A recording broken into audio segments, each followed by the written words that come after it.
Brian Bailey is with us. We're glad to welcome him in. Hello, Brian. And Morning. Wherever you are around the world, we welcome you as well. We're having some trouble connecting with YouTube. And so that's a bit of a challenge for us right now. And I'm sorry. Hopefully some of those who, if they find a problem on YouTube, then they can head on over to facebook.com/MEDIAlliance, and you'll be able to join that. I wanted to mention that you'll have an opportunity to ask questions and to make comments about what you're seeing. And you can do that right there through Facebook and through YouTube with your comments section. So just log in there and send us a question or a comment. And during the webinar this morning, we'll take time for those questions and use the ones that are pertinent to what we're talking about. But we want to answer as many questions as possible so that together we can really put together something that will be beneficial to you as well. Streaming strategies is our topic today, and we look forward to sharing that with you. I want to start with the word of prayer, and then we will get underway. Lord, thank you for this time, for the technologies that are available to us today, and thank you for the ability that we have to reach out around the world in order to be more effective in telling the timeless story of your love. We pray that we might be able to do that, to encourage Christians in all walks of life, to be bold and to stand for the Lord and to grow in their faith, but also at the same time, introduce the hope of Christ to a world that is hopeless without Christ. We're in such turbulent times, Lord, and we pray that we might be able to point people to the path that you have for them. And that's a path that leads to Christ and leads to a hope of eternity and the joy just short of eternity in this world. We pray for Brian. We pray for the technology. We pray for all the things that will allow us to be able to speak your truth. And we pray, Lord, that you might be honored and your work might be continued in an amazing way. Thank you for all who are a part, who are watching, and who are a part of this. And we pray this in Jesus' name. Amen. Amen. Well, Brian, I want to hand this off to you and let you kind of go forth. We're talking about streaming strategies, and like many churches and ministries, we've been thrust into it at a kind of warp speed to get there. And there's a lot of things. Yeah. A lot of things we need to learn and gain from as we go through this process. And I know that you and your folks at Prestonwood and many that you associate with and other media ministries are picking up tips along the way. So we really look to you to share some strategies and things that will particularly help churches, but that's not all. I believe it will help those who are in ministry and want to expand the opportunity to reach their audience with God's truth.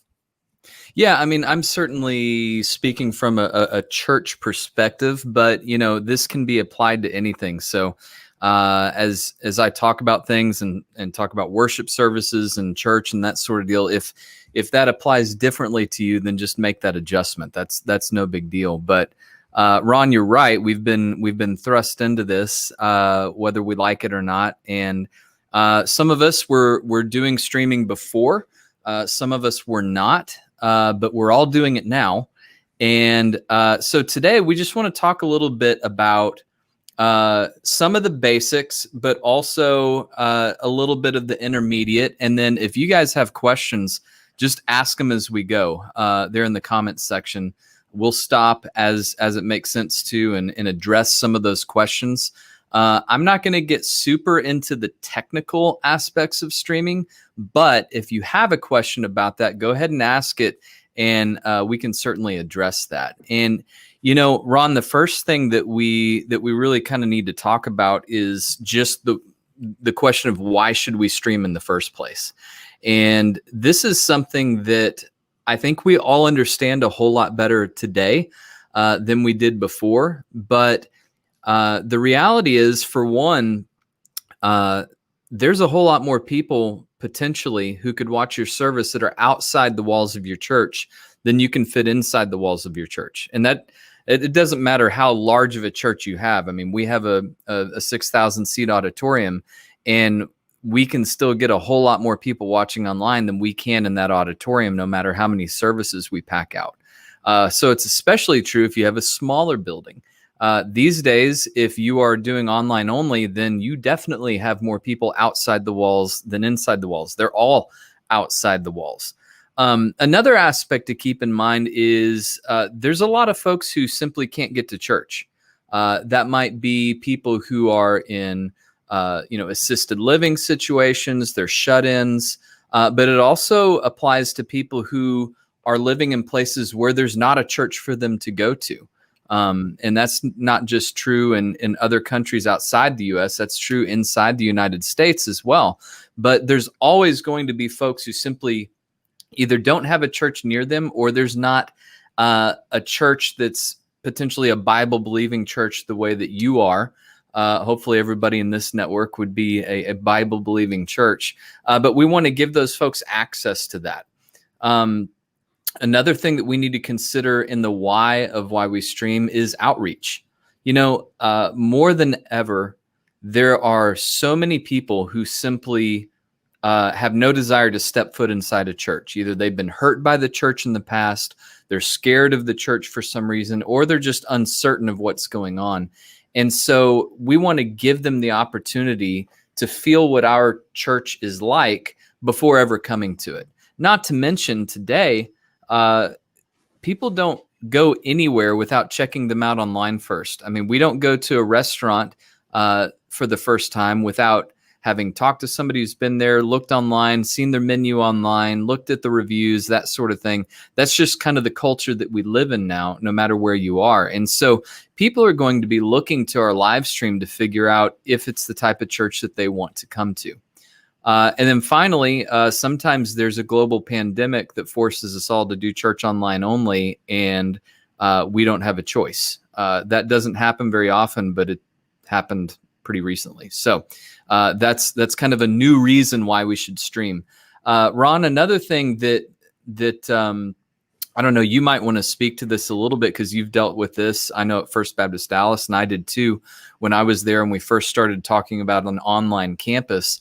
There's a lot of fear, I think, and uncertainty from a church staff perspective, especially from maybe a pastor who's concerned that, well, if we put our church service online, then people aren't going to want to come or need to come to the church itself. And I'm curious kind of your take on how we should look at that. It's interesting. I've done church media for many years, longer than some of you are old. and we faced that when churches would go on television. It was the same thing. Pastor said, well, I don't want to put my church on TV. They had a great opportunity on local cable systems or local broadcast, depending on the size of the market. And they say, I don't want to put it on TV because people will watch that. They won't come to the church. And I often relate to a great sporting event. You're watching something that's so exciting. You said, man, I wish I were there in the stadium. I wish I were a part of what's going on there. I wish I could soak up the spirit of what's happening there. And I believe that's what happens when we have the opportunity to put our services beyond. Excuse me. Just like you said, people will often try an experience by looking at it online, and they'll watch it for a bit, and then they'll say, man, I can't stay away. I want to be a part of that. I remember about a year ago, there was a couple who I didn't recognize from church. I went over and chatted with them a bit. And I said, well, they said, we're visitors here.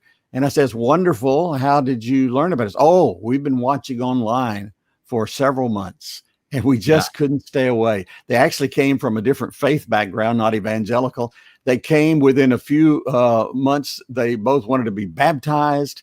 They're invested totally in the life of the church. And but it was what drew them was what they were seeing and hearing over the media.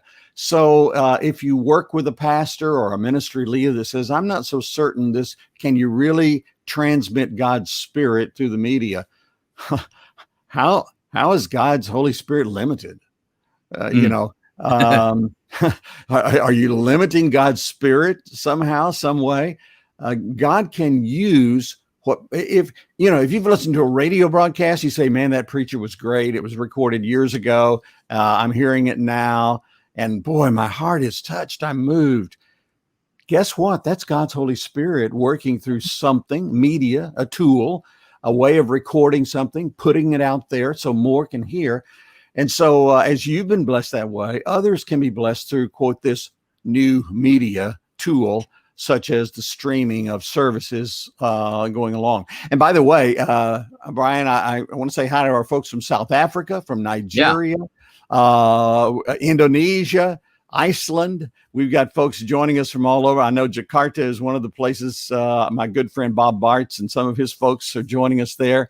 So we really are glad that many of you are getting on board with us here and watching. And be sure, if you have a question or a comment that you'd like to bring up to us, go ahead and do that just where you have checked in with us there. Yeah, Bob, your question about building relationships, Ron, I want to make sure we come back to that when I get into the strategy here. So, Bob, I'm going to get to that because it's a very important question that you ask. So, okay.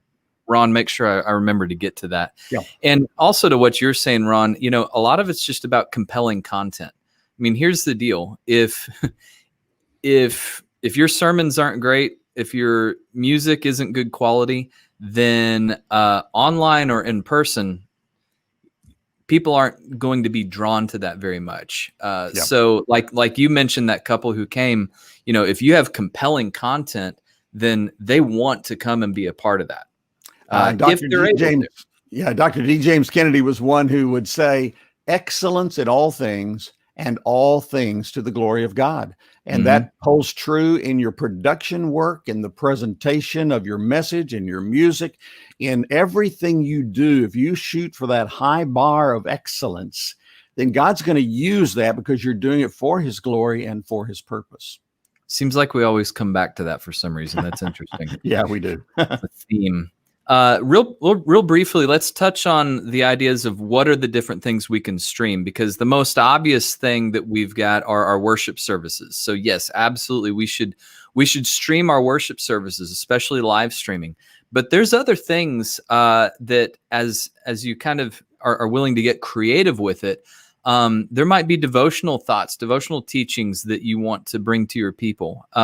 Special music. A couple months ago here at Prestonwood, we did a hymn sing where we literally just had all of our worship leaders around a piano, and for, over an hour, they just did an old-fashioned hymn sing, and they talked about what the hymns meant to them, and they would sing through them, and it was very low-key, but we shot it in a way that was pretty interesting. I'd recommend y'all go to the Prestonwood YouTube channel, Prestonwood Baptist Church here in Texas, and check out that hymn sing so you can get an idea of what we did. And it was live. It was broadcast live, and we were kind of taking some requests through Facebook.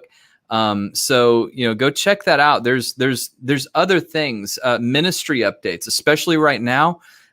People aren't able to meet together. Maybe, different areas of the church aren't able to meet together. So just being able to let people know what's going on. How is the church still being the church through this? There's really no limit to this. This is just a matter of using your imagination and asking God to show you what are the different things that we can present online outside of even just the worship services. Now, this also brings up something that we need to talk about, which is we have a couple different things to think about streaming. Right now, for example, we are live. We are actually live. We have this is happening in real time, and so we're able to take comments online and talk about them as it's happening. Live is great right now, especially with all the social media platforms. If you want your content to be seen by people outside of your regular viewers, live is the way to go. All of the social media platforms are going to put live content above everything else as they put that in people's feeds. So live is a really, really big deal. Now, we also have simulated live. So we could pre-record something, or for example, this broadcast right here is being recorded. We could take that recording and then broadcast it again and just play back the video of it. It feels like it's live, and we could monitor the comments and interact with people in the comments. We do this a lot in church with, if any of you use Church Online platform or anything like that, where you can take a worship service that already happened, trim it up, and then reschedule it to play again. So our services only happen, for example, on Saturdays at 5, Sunday morning at 9:30, Sunday morning at 11, and then our Espanol service happens on Sundays at 2. Well, so in addition to that, we do Saturday at 5 live, and then we rebroadcast that service Saturday night at, 9 o'clock or something like that. We rebroadcast that again Sunday morning at 8 o'clock. And then our Sunday services get rebroadcast twice in the evening on Sundays. Our Espanol service gets rebroadcast. So we give people more opportunities to see it. But it's done in a simulated live. And what's important about that is we have people who are monitoring the chat and the interaction. And so it feels like it's happening in real time because we create some community with that, which, Bob, is one of the points that gets back to what you're talking about, building relationships, making sure that you've got people in the chat room in those simulated live instances to talk with people. And then, of course, there's on demand, and that's just making things available to people either through your website or on social media that they can go and watch at any time. And that's great to have. It's certainly less engaging than the live content or even simulated live, but it's good to have that content available to them. All right, let's talk a little bit about how we stream. Right now, we're streaming on Facebook Live. We're trying to stream on YouTube. It'll happen eventually, Yeah, but we'll get there. Ideally, we'd be on YouTube. So all of your social media platforms, that's a great place to be streaming. I kind of look at the social media platforms as your big net. Okay, so that is the widest part of your funnel where you're going to get everybody from your church members or people who are already interested or a part of your ministry to folks who are just walking by on their feed and happen to see that because one of your people shared it. It's a great place to capture people. It's not as great of a place to really dial in with those folks and pull them in and do ministry with them and have meaningful interactions, but it is a good starting point for that. Another thing to make sure you consider are all the different apps that are out there. A lot of folks, and I don't know some of the international stats on this, but for example, in the US, Roku is a really big platform. A lot of people are getting Roku devices. A lot of people now are buying TVs where Roku is built into the TV. Internationally, I don't know if you guys have something, if it's the same in other countries or if there's other things, but you want to make sure that you're going to where the people are. I was amazed when we at Prestonwood started our Roku channel. We didn't tell anybody. It was a part of our package that came with a streaming thing that we had. And we turned it on one weekend. And the first weekend, we had a couple of hundred people watch on Roku. Yeah, and we didn't say a word. They just found us. So go to where they are. Use those apps. Apple TV, obviously, that's a huge one. And these apps also give you the opportunity not only to stream live, but it's another place for you to put your on-demand content as well. So get them binge watching. Brian, we have a question from Peter, a technical question. It says, what streaming software would you recommend? And several of them have commented they use vMix. Yeah, there are, even 5 or 6 years ago, I would have had a very itemized list for you as to what's available and what's good and what's not. Today, you can do a Google search and find so many options. One of the things I will say is you do get what you pay for. So if you're gonna get into some of the free streaming software that's available, it can work. You just need to make sure you understand what the limits are of that. There might be some bandwidth limits. There might be some resolution limits. There might be limits to how many places it can stream to at once. You're also kind of at the mercy of that software as to how well they maintain and all that sort of stuff. For me, I'm a big fan of using a company. We have just recently switched over to a company called Living as One. In the United States, this is where so many churches are going to using Living as One because they not only handle the in the cloud side of it, but they also make their own hardware. And so they support the hardware that you purchase from them. They do all the updates. The user interface is really great. And they make it easy for you to not only stream live, but also create your rebroadcasts and things like that. Do you know if any of those folks do international work?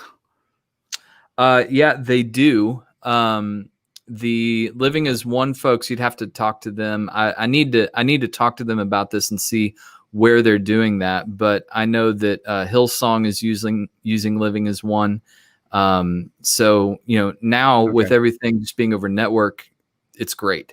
And Living as One, they utilize regular internet to do their streams. They use a different type of encoding that allows them to do really high quality over really low bandwidth. So that's a big deal. Very good to know. Very good to know. Yeah. And then, the last thing on this is just your website. I get a little bit concerned when I see churches and ministries focusing so much on their social media pages, especially Facebook. Folks using their Facebook page as their website. And one of the things that is really important to keep in mind is Facebook is a company and they can do whatever they want. So if you put all of your eggs in that basket and they decide to give you some strikes or say that your site is not allowed to be up, or, there are so many things that can happen. You have no control. Whereas if you have your own website, you have total control over that website. Also, like I mentioned before, social media is a great place to capture people, interact with them a little bit, but pulling them into your website, and you need to have a good website, and that is way outside the scope of this conversation, but you need to have a website that allows you to have those interactions and get people's information and such. That's where you're really going to be able to get into more of the ministry side of things when you capture those folks' information, which we'll talk about here in just a minute. Okay. Let me see if there are any other questions on that. I don't think we are getting any. Well, let's see here. Okay, let's take this one here. How efficient is the platform you recommended? What is special about them, sir? Yeah, it's extremely efficient as far as how their streaming works. So most of the streaming companies that are out there, so if you're going to pay a monthly fee or a yearly fee to a streaming company, and there's a lot of them out there, most streaming companies are supporting businesses or even churches that are really trying to get like zero latency. So in other words, once I say what I'm going to say, I want that to get out to the other folks as quickly as possible. Living as One, the way that they do it is they're not interested in getting it there as quickly as possible. They're interested in getting it there with as high quality as possible. So there will be a longer delay. Now that delay might only be a few seconds. It might be a minute. You get to set what that is. But when it gets to the folks, it's a very, very high quality. So this is great for if you have a multi-campus situation or you're trying to, set up a church somewhere across town or in another city, another state, another country. You can be sending that information to them, and it compiles that information so that there's no loss by the time it's played back on the other device. And so that's a really, really impressive thing, and that's through Living as One. And let me follow up on Smith's message. He was asking about the platforms. When I look at your list there, Roku, Apple TV, smartphone, are there advantages, disadvantages, or is it just reach, or what's popular in your area, or is it all of the above where you want to be on as many platforms as possible? Well, it's kind of like I was talking about before, where you want to reach people where they are, and so like I said, the folks who joined us on Roku that first weekend, there's a good chance that they just found us, and the folks watching on Roku probably aren't watching on Facebook Live, and this is something that I think is really important. The more platforms you can be on, at least casting that wide net, the better, because people who are watching on Facebook Live are not going to be watching on YouTube because they're searching Facebook. The people who are searching YouTube are probably not searching Facebook. So you're going to grab these different audiences everywhere you go. But that's also why it's so important to have a social media strategy, which we'll be talking social media in a couple months. Is that right, Ron? Yeah, we've got that lined up. And by the way, in a little bit, I'll share some of those that are coming in the next few months. But yeah, social media will be a main topic for us in a couple of months. So hang on for that. Yeah, so this needs to be a part of your social media strategy. Ideally, you think about a funnel where you've got the widest part at the top, and you're just trying to get everybody that you can from every platform that you can to have an awareness about your brand, about your church, about your ministry. And so once you grab them there, you don't want to keep them at the top of that funnel. You want to bring them down to the point where you can actually interface with them, interact with them, minister to them, get them to become a part of your ministry, whether that's getting people in your local area to actually physically come to your church, or getting people who are far away to either become a part of a local church that's near them, which is ideal, or if that's not possible, become a part of the ministries that you're making available online. Maybe you've got small groups that are meeting online that they can be a part of. But you want to create that funneled strategy so that you don't just leave them there on Facebook Live. You're actually bringing them into the ministry.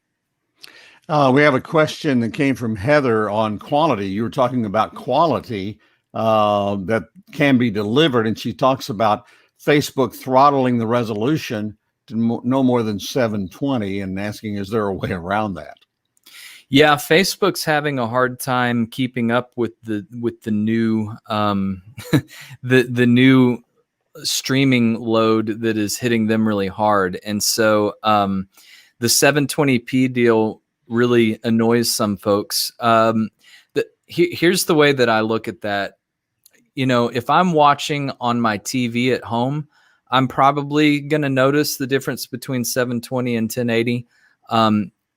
Everybody who's watching on their phones, chances are, between the internet quality that they're getting, the quality that you're actually broadcasting, nobody's really going to see that 1080p resolution, even if it is streaming at 1080p. No. You're still going to have some quality loss there. So the 720 is still, for most people, they're just not going to care as much. The point that you want to make sure that you're getting is that you are outputting your video content in as high quality as you possibly can, so that by the time it gets to somebody, it stays as high as you can get it. And the other thing that's possibly even more important than audio, this is arguable, but it's a big argument that's being made, is making sure that your audio is good.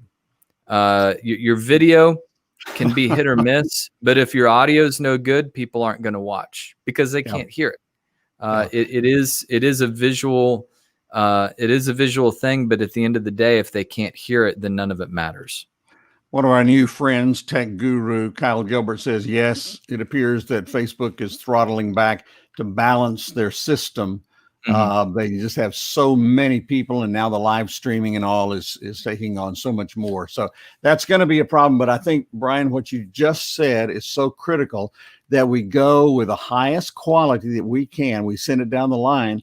And if it is dropped back to 720, generally speaking, it's not going to be noticeable. And if you have access to Roku and Apple and some of the others, you're going to get the best quality coming through that. Absolutely. For people watching on the big screens. Definitely.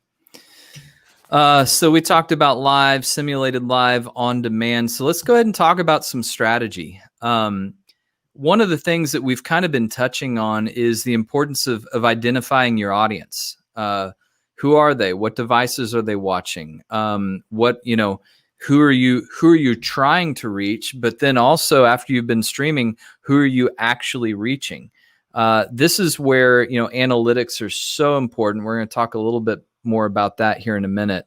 But one of the great things, or I should say, one of the things that you really need to consider when you are talking about, how you're going to be streaming is, does the product that you're going to be streaming with offer you advanced analytics that are going to let you see all the information you need to know about your audience, because that's going to be very, very important. But you have to identify your audience. This is just like any sort of marketing that you would do, so that you can understand how you need to be communicating with that audience. One example is like at Prestonwood, before COVID happened, we viewed our online audience as kind of, probably not in the best way. Kind of hey, these are folks who are just kind of interested. They're watching. We acknowledged them, certainly, but we didn't always really cater to them. And once we had to go with online only services for a while, our audience suddenly became our church members. And so we knew who we were catering to at that point. Our main focus was making our church congregation, who would normally be live in the room, feel comfortable online. And that drives a lot of the decisions you make about programming, look, feel, style, all of that sort of thing. So make sure that your team has had a conversation about who you think your audience should be, and then make sure you're able to go back and figure out who they actually are, because those two things may not be the same. And it's important that you figure that out. Let me take just a little point of privilege here, because I want to ask a question about something that's becoming a little bit of a pet peeve with me. When your speaker is obviously in the studio, there's obviously no audience, and there's a side camera shot that gets a side shot of them, which effectively makes them looking off camera. Yeah. That seems weird to me. I would think that you'd be better served with a close-up shot and a medium shot of the same speaker. Slight different angle if you want to do that, but and move them from camera to camera if you want to do it. It's just, to me, it's an off thing. It's a funny looking thing to me to do the side shot. Well, it's a funny thing that's happening, and there's a few things that I think are involved in that. Number one, the same rules that apply for television mostly apply for live streaming, and sometimes our folks forget that. But we also have a lot of people now who are live streaming who've never done television. And so there's not, the biggest mistake we make is not thinking about the choices that we're making. And this is for video directors especially.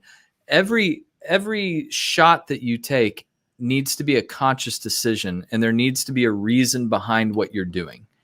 The big thing for online streaming is you've got to keep in mind that there's a large majority of folks who are watching on a device like this. And so what makes the most sense if I'm watching on a device like this?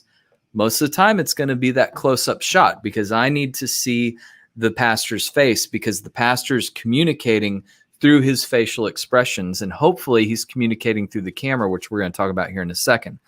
But it's always beneficial to let the people watching at home know where they are. And so occasionally taking that wider shot of the room so that they can figure out, oh, this is what the room looks like. I see where we are. Awesome.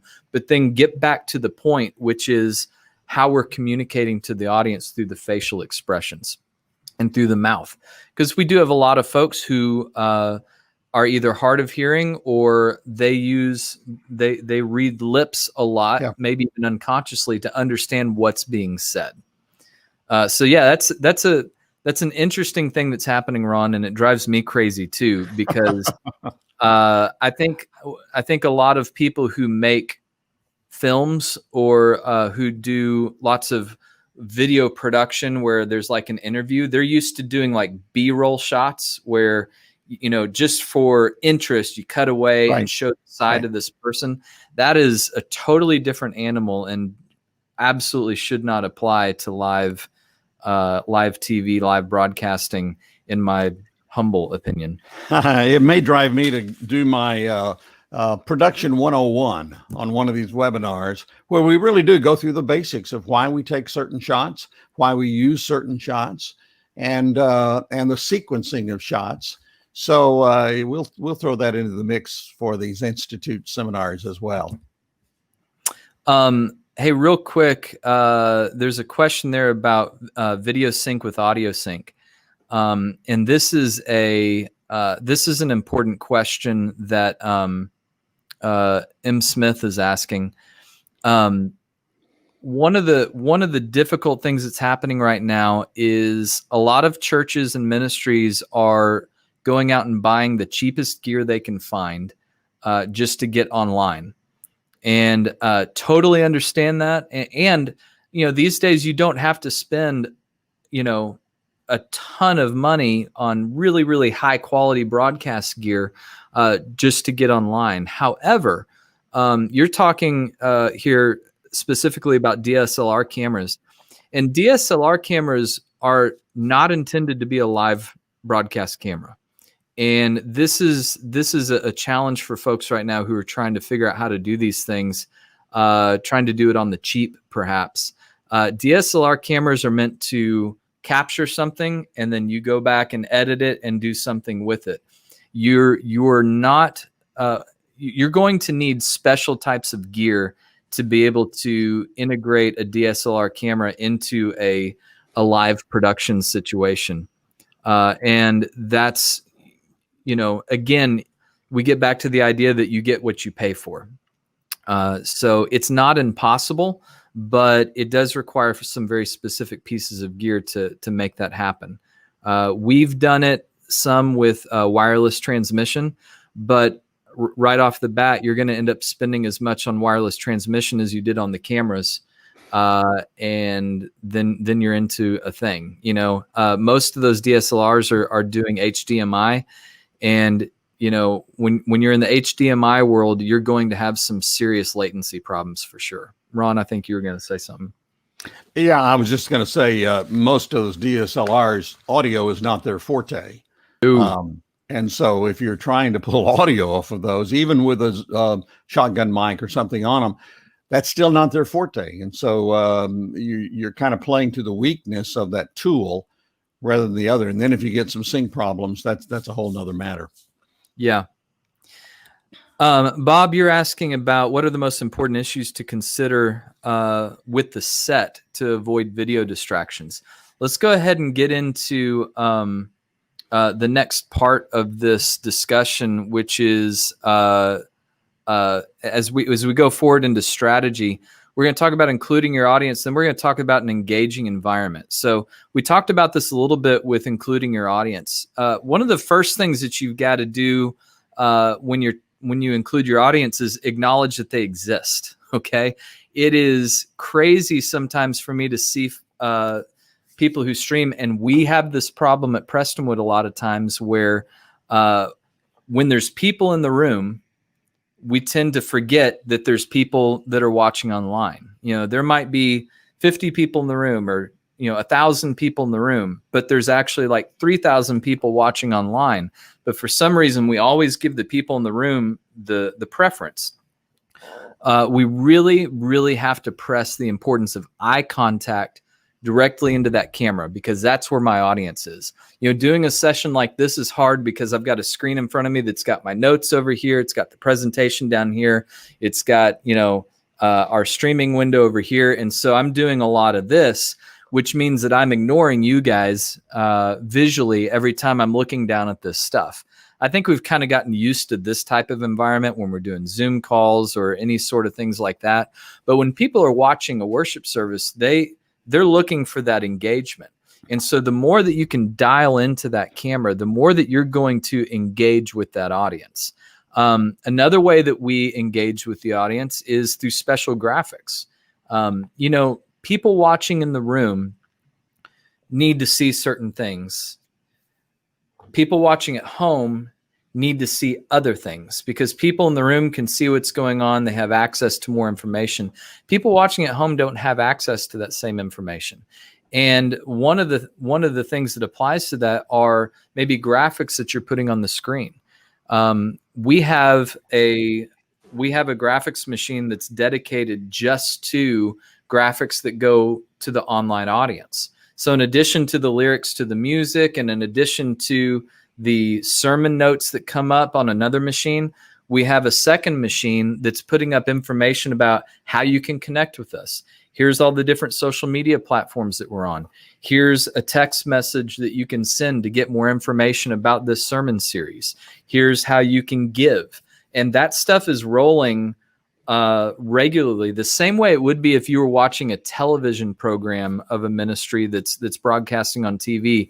You'd constantly see that, that number to call for prayer and things like that. We're doing the same thing with the broadcast.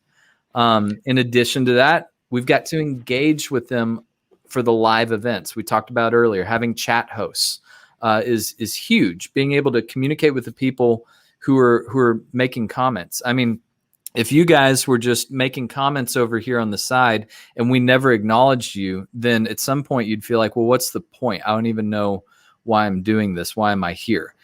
So we have to make sure that we engage with those folks who are making comments. And then one of the greatest things you can do, which isn't, rocket science, but respond to people live on camera. When people love to hear their name, people love to hear their name called out on a broadcast, and it's just a real thing. So not everybody's willing to do that. That's hard to do when you're doing a sermon, probably.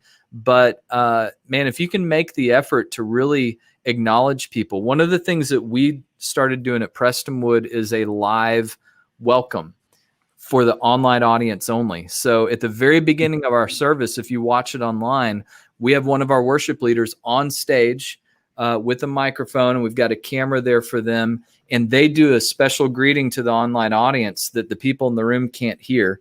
And it's intriguing to the people in the room because there's something happening that they don't know what's going on. But it's just for the online audience, and we are specifically talking to them. And some of our worship leaders who are really good at it will pull up their phone, and they'll actually say, hey, Bob, thanks for joining us today.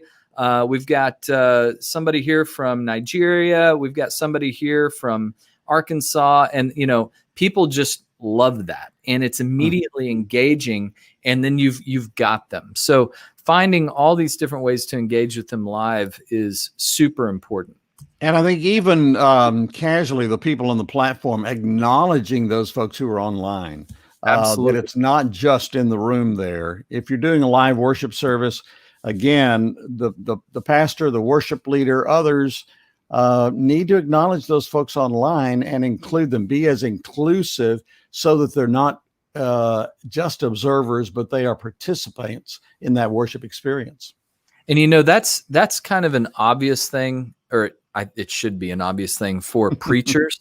But this is something that we've really had to work with our worship leaders on because, number one, worship leaders typically have a prompter that they're having to look at for lyrics. And I totally understand that. It's impossible to memorize songs these days. I'm not sure when that happened. I know when I was in college and got my music degree, I had to memorize all my music, but something's happened recently where you're not allowed to memorize music anymore. So I understand you've got the prompter, but one of the things that I try and push with our worship leaders is if you can lead worship as much as possible into that main camera, then the people watching at home are getting that connection with you. And they feel like they are a part of that experience. If you're always looking off or looking up or looking down and looking at those audience members and never connecting on that camera, then when I'm watching from home, I feel like I'm just watching a concert. I feel like I'm watching something that is happening without my involvement at all. And so it's unfortunately an opportunity for me to disconnect and not be a part of that event. And at the very least, look at the camera as if it's one other person sitting in that congregation. You look over to the left, maybe you look to the right, but look at the camera. If you can't feel comfortable in looking at it predominantly, be inclusive of it sometimes as if you were looking at someone in the congregation, and not just briefly. Hang on there, look there for a while, engage with them, so that they get a sense that you are at least aware of them being there. Oh yeah, super important. Let's go ahead and move on to engaging environments, which gets more specifically to what Bob was asking about.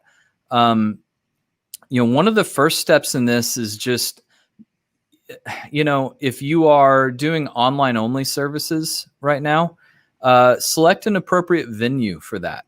When we had to move to online only at Prestonwood, we moved out of our giant worship center and into a smaller venue so that we could get better camera shots and not have this vast room that just felt kind of depressing because there was nobody in it. Along those lines, figure out, what does the stage need to look like? What's our background? All of this really is enveloped by the idea of you've got to have a camera-friendly situation. And for folks who have never had to do streaming before, this is something that you've never had to worry about before. If you didn't stream or don't typically use cameras, you don't have to worry about what the lighting is doing. Everything, as long as it looks good in the room, it's going to be fine. Well, now audio, lighting, cameras, all of that matter more than ever. And there's adjustments that have to be made. And that's kind of outside the purview of this discussion, but would probably be a great, dialed in technical discussion for us to have at some point, Ron, just talking about how to make your venue camera friendly. What are the things that go into that? Good point. Outside of that, this is just, a lot of this comes down to good planning.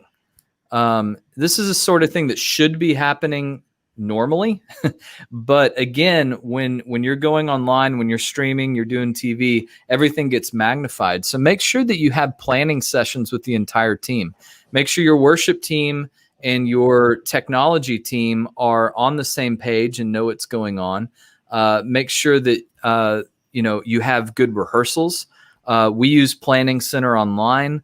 Hopefully that's a tool that many of you have found to use as well, but some place where everybody can look at the same spot, come together, and know what the plan is for the worship. For the technical team, it's important to have flow sheets and checklists to know, how to prepare what's coming up next. Having something as simple as a production meeting, not only sometime during the week, but also right before the service is going to happen, to make sure everybody's on the same page. That's super basic, super 101 sort of things, but unfortunately seems to be easily forgotten. And the last thing on this is just use good technology. There's a lot of cheap gear out there that, once again, we're back to our theme of you get what you pay for. And it doesn't mean that you shouldn't buy less expensive gear. It just means that you should know what its limitations are. Without calling out too many names, unless somebody asks specifically about it, it's important for you to do some research, talk to people who own it, talk to people who sell it, find out, okay, if I buy this at it's such a cheap price, what am I not getting? Because it's going to be missing something. I promise you that. And it's important to know exactly what that is. All right. So I must confess, you see me moving around a bit. My rechargeable mouse has run down. Oh, that's unfortunate.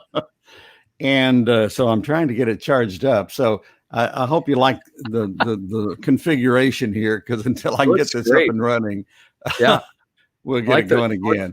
Too. Those look I heard the word preparation, and so I'm going to add that to my checklist. Make sure the mouse is fully charged. Yeah, thanks for bringing up that really great illustration. All right. Yeah, and like I said, the technology aspect of this is something that we could have a completely different session on. So, and we will, I think. Lastly, and then we can get to some more questions, is just follow up. This gets back to your analytics. Make sure that you can provide ways for them to respond and connect. In your chat section, whether it's on YouTube or Facebook or whatever you may be streaming on, make sure that you are getting these folks information and pulling them in. In the United States, text messaging is huge. So if you can get with a company that provides texting services, that lets you do things like, hey, if you're interested if you want the worship guide for this week, text guide to 74788. If you accepted Christ today, if you made a decision during the service, text Jesus to 74788 or whatever your number would be. And what that allows you to do is get some data from these folks to know who they are, so that you can actually get with them and minister to them. Because otherwise, everything that we're doing is just kind of floating out there. We want to pull these folks in. So texting, email, anything else that you can get for them to respond. And then once you've got their information, treat them like anybody else who would be coming to your church. Follow up with them. Communicate with them throughout the week. Find out, how their decision went. Provide counseling to them. Provide information to them. In more generally, make sure you're giving updates on programming throughout the week. Here's the services that are coming up. Here's the opportunities you have to get involved. But really treat the folks who are watching online as though they're actually members of your church. They are no different than the folks that you would treat who walked into your church. We put so much emphasis on making sure that we figure out who these guests and visitors are and follow up with them throughout the week. We should be doing the same thing online. We just have to go about it a little bit in a different way. And then lastly, analytics. This is a big topic that we can't get super deep into right now, but one of the things that's important to know is about unique IPs. When you're wondering how many people are watching your online service, the number that you want to look for has to do with unique IP addresses. Because what that says is, if I'm on my phone and I hit play on your service 10 times, it's going to show that you had 10 plays. But it's only going to show one unique IP that says that only happened on one device. And so we can be certain that was one user who was doing that. The thing that skews this is Facebook. So be very, very careful with how you view your Facebook numbers, because they will count every single play that happens from all the unique IPs. And what that means is if I'm scrolling up in my feed and I see your video and it starts to play, and then I immediately scroll past it, like I never look at it at all, that still counts as a view on Facebook. And so they show you views of less than 3 seconds, views of 3 seconds to a minute, and then views over a minute. That's a personal decision that you guys need to make, but I personally would prefer to just count those views that happen over a minute as numbers that I care as much about. That's, you guys can decide how you want to do that.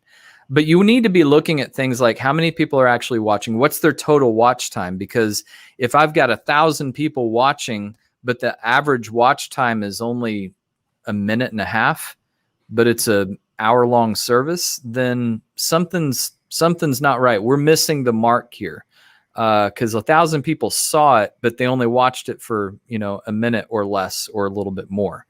Geolocations, finding out where they're watching from. And then social media shares, especially on Facebook, you want people who are watching this to be sharing this with other folks, because that's how you broaden your reach. Again, there's a ton of stuff we could get into this in another session. Social media sessions are going to handle a lot of this as well. But that's kind of where we wrap up for today. So Ron, you All want to right. hit some questions? Yeah, some questions there. And again, I apologize for some of the technical things, but Bob was asking some of the important things to consider with the set to avoid video distractions. Yeah. I see a whole wide sense of things. You and we're in a set, so to speak, where I've got a globe over here and the door over there. You got bookcase and all. But are there some things that are distractions when we're putting some things out online? Yeah, I mean, I think you just have to be careful of your camera angles. So, are there people in the shot? Are there audience members in the shot? Are there exit signs in the shot? Anything that if you're sitting there and, some of you don't have to imagine, but pretend like you're ADD and something that would be distracting to you, look for those things. Sometimes distractions aren't things that are in the shot, but it's a lack of things in the shot. If it's just completely blank and very boring, then that's another issue as well. It's a little bit of an art because it forces you to look at the framing, to look at the composition of the shot, figure out, are there things that are balanced? Do we want this symmetrical? How do we want this set up? I think the most important issues are simply look at the shot, sit down, look at it on your phone, at your, on your TV in your home, and put yourself in the seat of your audience and say, could I stare at this for 30 minutes or an hour? What would drive me crazy about this? Is there movement? Is there a light shining towards the camera that's annoying? What's going on there? All right. Looking for some others. One from Peter, who says, do you communicate with the preacher or the worship leader using in-ear communication during a live stream? Never the preacher, for all kinds of reasons, but definitely the worship leader, and more often the musical director. So like maybe in our instance, it's the keyboard player is the one who's communicating with the band and the worship leader about any changes that are getting made. But we have the ability to talk directly to the worship leader or directly to the musical director so that we can get our communication across. But that communication is super important, simply because if there's an adjustment that needs to be made, there needs to be two-way communication about that. So our musical director has a microphone that only goes into the in-ears and down to our intercom. And so we can have a conversation as needed. That's super important. If for nothing else, just to be able to use that during rehearsal is vital. Okay. Do you see any other questions there? I'm having trouble scrolling here. So, well, Bob is bringing up the challenges of lighting. And yeah, so that's one of the things that when we get into video, when people start asking me questions about cameras, I usually back off and say, well, let's talk about your lighting. Because the reality is you can buy quite literally the most expensive camera in the world and the best lens on top of that. And if your lighting is not good, then that picture is not going to be good. But you can make a mediocre camera look amazing with the right lighting. Backlighting. Let's see. Bob, you're asking about backlighting from the projection at the back of the stage. So I'm assuming you're talking about like bleed or something like that that's coming over. Yeah, I mean, every aspect of lighting is going to be super important. So if you've got like a projector that's causing different colors to show up on the face of the worship leader or the preacher, that's a major problem. But for backlighting, that's usually the thing I notice the most is a lack of backlighting. You want to make sure that you have backlighting. So your key light and your backlight are so important to make sure that those are at the levels they need to be. And that just takes, testing with the camera, figuring out what your camera likes to see. Yeah, the backlight gives separation from the background, and it makes it a little bit more dimensional looking. It's kind of like Facebook's, you do your 3D pictures now so that the people slide a little bit over left or right on that opening. And and that's what the backlight does. It usually puts a rim of light around the person and separates them from the background. And so that's why that's such a critical, you need the lighting from the front. Most people generally, if they haven't had much lighting experience, don't think, well, why should I light the back of it? Well, that's the reason. And it really does a great job of giving some separation there and giving a bit of a more dimensional look to the image. All right. Let's look and see if we have any other questions coming in. Any I think that's new the questions? last one that I see there. Yeah. If we didn't answer one, and if you don't mind re-asking it, then we may have lost it up there in the upper part, but we don't want to miss a question. Yeah, it'd be great for us to do a more technical session on how to provide a good video experience and what that looks like, because there's a lot to this for sure. Yeah. Brian and I have talked, and one of the things that we want to do along the way is maybe have some more technical ones in between these monthly sessions. So if you have some a desire for some of these technical areas, let us know. Email me, rharris, MEDIAlliance.cc, and let us know some of the questions you have. We'll try to maybe compile them and put together one of these that maybe not on the official list, but we'll communicate it out and have another one of these sessions here. Very good. Did you do that, or did I do that? I did that. Okay, good. I'm glad you were able to take care of that. Coming up, we're going to have some great sessions ahead. Excuse me.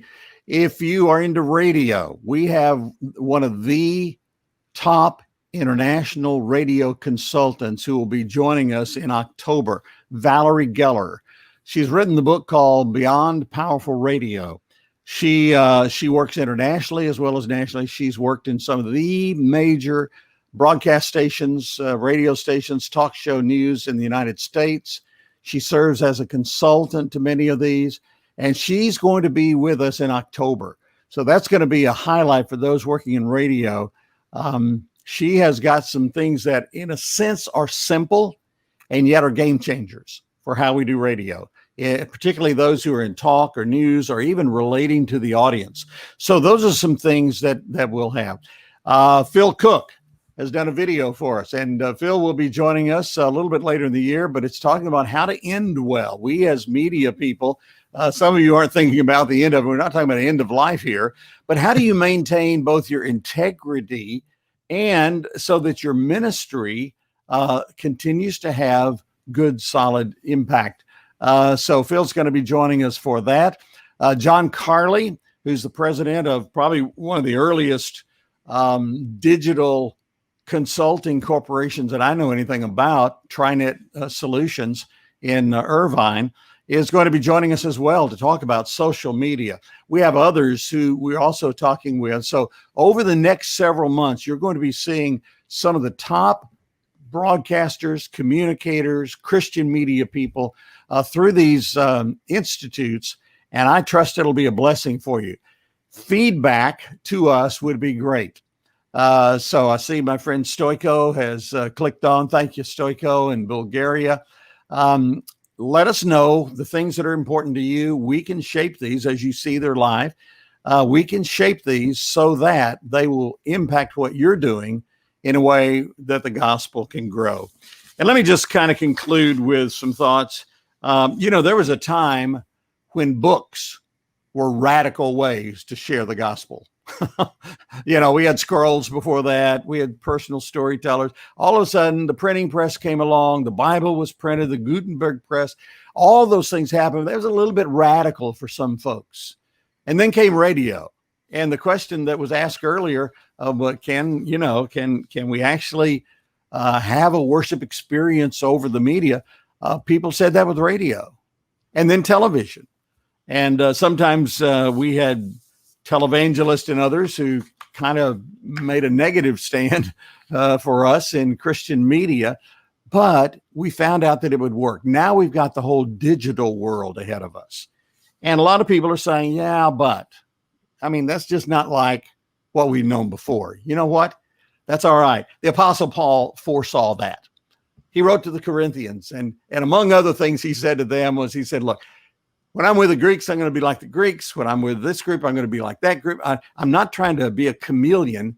What I'm doing is trying to be able to communicate the gospel. In fact, if you look at that text in 1 Corinthians 9, he says, I become all things to all people so that, listen to this, by all means, we may win some. By all means. One time it was the scroll, then it was the written word and written in books, and then radio and television, and now social media and digital and streaming and all this. Paul would say, go for it. Go for it. You're not going to reach everybody. He acknowledged that, but he said, but by all means, we can reach as many people as possible and give them the opportunity to come to know Christ as Lord. What a blessing we have with powerful tools that put us in the realm of being able to share the hope of Christ with people. And I'm thrilled we have folks all over the world who are watching and who are part of this. And we hope those numbers will grow. When we begin to promote these are open for anyone who work in your ministry or people that you know in your churches that would be impacted by this, or other organizations, radio, wherever you are. We'll be doing it in English, so I hope that's not a huge limitation, but you're welcome to take these points and these things and translate and use them in any way that assists you in your ministry work. So I want to say thank you for being a part of what's going on here, and we just pray that God will use this and all that we do in a way that brings honor and glory to the Lord. Brian Bailey, Preston Wood, thank you so much for your time and your work on this. We appreciate that very, very much.